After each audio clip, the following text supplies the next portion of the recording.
नमस्कार. मी सुभाष कर्णिक. कथाकथन श्रवण दर्शन या यूट्यूबवरील माझ्या चॅनलवर सर्व रसिकांचे हार्दिक स्वागत. आज एक मी नवीन कथा पुन्हा आपल्यासमोर सादर करीत आहे. पुन्हा एकदा विनंती की माझी कथा जर तुम्हाला आवडली असेल तर यूट्यूबवर चॅनलवर आपला अभिप्राय मत व्यक्त करा. चॅनल सबस्क्राईब करा. धन्यवाद. आजच्या कथेचं नाव आहे माणुसकी. नितीन घरी आला तेव्हा वसुला त्याला थोडी नाराज दिसली. चहा घेताना त्याने हळूच विचारलं, आज दुपारी पावसाचं वादळ झालं काय? नितीनचा रोख लक्षात आला म्हणून वसुला हळूच हसली. म्हणाली, वादळ पावसाचं नव्हतं, शेजाऱ्यांचं होतं. आज सर्वांना शाळेला सुट्टी लागली म्हणून आपला राजू आणि त्याचे मित्र खाली क्रिकेट खेळत होते. मध्येच त्यांचा एकदम ओरडा झाला. कोणतरी आऊट झालं. तो आवाज ऐकून शेजारचे अण्णा केवढ्या जोरात पोरांना ओरडले. मी धावत बाल्कनीत गेले तर अण्णा सारखे मुलांवर चिडून बोलत होते. त्यांना म्हटलं, जाऊ द्या अण्णा, जाऊ द्या, पोरं असती, थोडाफार आवाज करणारच. त्यावर ते माझ्यावर खूप चिडले. मी म्हटले, अहो अण्णा, तुमची मुले लहान होती, अशीच रस्त्यावर खेळत होती ना. त्यावर आजी आतून धावून आल्या आणि अण्णांना म्हणाल्या, त्या बयाच्या नादी लागू नका, आणि घरात घेऊन गेल्या. वसुधा, तुला माझ्या लहानपणाची गोष्ट सांगतो. लहान मुलांना खेळण्यासाठी पुरेसे मैदानं नाहीत. आताच नाही तर माझ्या लहानपणी हीच स्थिती होती. आम्ही सर्व मुलं गल्लीतच क्रिकेट खेळायचो. एका बाजूला गवळ्यांची घरं होती. आमचा चेंडू त्यांच्या घरापाशी गेला की तिथली बाई चेंडू घरात ठेवून द्यायचे. आम्ही मिन्नतवारी करून चेंडू मिळवायचो. एकदा गवळ्याची 2 लहान पोरं आमचा खेळ बघत होती. मी त्यांना खेळायला घेतलं. त्यानंतर मात्र कोणी आमचा चेंडू घरात नेला नाही. नितीश म्हणाला, अहो पण बाजूला तात्यांकडे कोणी लहान मुलगा नाही आहे. जाऊ द्या. दुपारी आईचा फोन आला होता. दिवाळीला आपल्याला घरी बोलावले आहे. पण मी काही सांगायच्या आधीच माझा मोबाईल बंद पडला.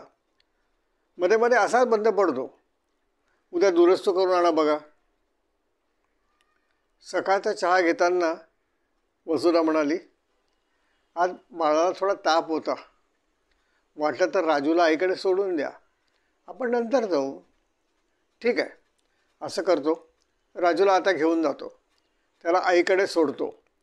तसंच कॉलेज रोडवर तुझा मोबाईल दुरुस्तीला देतो आणि कार्यालयात जातो. संध्याकाळी येताना मोबाईल आणीन.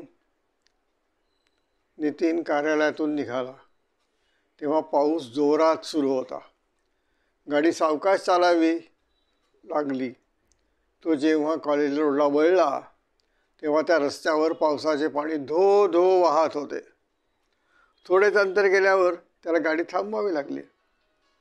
पुढे गाड्या, मागे गाड्या, रस्ता दुभाजका पलीकडे साऱ्या गाड्या थांबल्या होत्या. कितीतरी वेळ गाड्या हलल्याच नाहीत. पावसाचा जोर एकदम वाढला. गाडी खालून पाणी वाहत जोरात जाते. पाणी इंजिनमध्ये शिरलं तर कठीण या विचारानं त्याने दरवाज्यांची काच खाली केली. त्याने घड्याळात पाहिले. बापरे, 8:30 झाले. स्वतःशीच बोलला. एकदम लक्षात आलं की वसुधा वाट पाहत असेल. पण तिचा फोन दुरुस्तीला. काय करावं? शेजारच्या दात्यांना फोन करावा काय? कालच वसुधा आणि अण्णांचा वाद झाला. त्याने संकुलातील देसाईंना फोन लावला. देसाई, तुम्ही घरी आहात? घरी? हो नितीन, मी रेल्वे स्टेशनवर पाण्यात उभा आहे. रेल्वे स्टेशनवर? इथल्या बस स्टॉपवर 6 वाजता आलो होतो. गेले 3 तास पाण्यात उभा आहे. कुठेही कोरडी जागा नाही. तुम्ही कुठे आहात? मी तुमच्यासारखाच अडकलो आहे कॉलेज रोडवर. नितीनने मग आकाशे कुलकर्णी यांना फोन लावला. तेही तसेच पावसात अडकले होते. बराच विचार करून नितीनने दात्यांच्या मुलाला फोन लावला. विकास, तू कुठं आहेस? नितीन दादा, मी आत्ता आपल्या संकुलात पोहोचलो. स्कूटर उभी केली. पूर्ण भिजलोय. मोठ्या मुश्किलीने वाहत्या पाण्यातून स्कूटर आणता आली. अरे वा, तू पोहोचलास. अरे, मी इकडे कॉलेज रोडवर अडकलो आहे. गेले 3 तास माझी गाडी पाण्यात उभी आहे. रस्त्यावरून धो धो धो पाणी वाहत आहे. सगळी वाहतूक ठप्प झाली. अरे बापरे, कठीण आहे, विकास म्हणाला. विकास, तुला फोन अशासाठी केला. वसुधाचा मोबाईल मी दुरुस्तीसाठी दिला आहे. तिला मी इकडे अडकलो आहे हे कळवू शकलो नाही. तिला सांग, काळजी करू नकोस. वाहतूक सुरळीत झाली की मी येईन. ठीक आहे दादा, ठीक आहे दादा, मी सांगतो. विकास घरात शिरला तसं आईने विचारलं, किती उशीर? 10:30 वाजले. एवढा भिजलास? अण्णा वाट बघून जेवले आणि झोपले. आई, मी प्रथम कपडे बदलतो, नंतर बोलतो. आई, नितीन दादाचा फोन होता. तो रस्त्यात अडकला आहे. वहिनीचा फोन दुरुस्तीसाठी दिला आहे.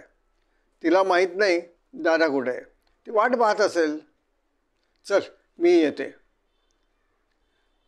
बेल वाजली तशी वसुधा धावली. तिने मोठ्या अपेक्षेनं दार उघडलं. एवढ्या रात्री समोर विकास आणि त्याच्या आईला पाहून ती गडबडली. काय झालं? काय झालं? वसुधाने घाबरून डोके धरले. तिला चक्कर येईल असं वाटल्याने आईने तिला एकदम धरले. काही झालं नाही, काही झालं नाही, घाबरू नकोस बेटा. तुझ्याकडे फोन नाही म्हणून विकासकडे निरोप दिला, तो सांगायला आलो. आई, आई, मी खूप घाबरले. आईने तिला आपल्या मिठीत घेतलं. बेटा, घाबरू नकोस. विकास म्हणाला, वहिनी, बाहेर प्रचंड प्रमाणात पाऊस पडतोय. तुमचा मोबाईल आणण्यासाठी दादा कॉलेज रोडवर गेले. त्या रस्त्यावरून धो धो पाणी वाहत आहे. वाहतूक ठप्प झाली आहे. दादा गेले 4 तास गाडीत बसून आहे. मला फोनवर सांगितलं की वहिनींना हे सांग आणि जेवून घ्यायला सांग. मी दादाला फोन लावून देतो. नितीनशी फोनवर बोलल्यावर वसुधा शांत झाली. वसुधाने आजीचा हात धरला. म्हणाली, आजी, तुम्ही आलात, मला किती बरं वाटलं.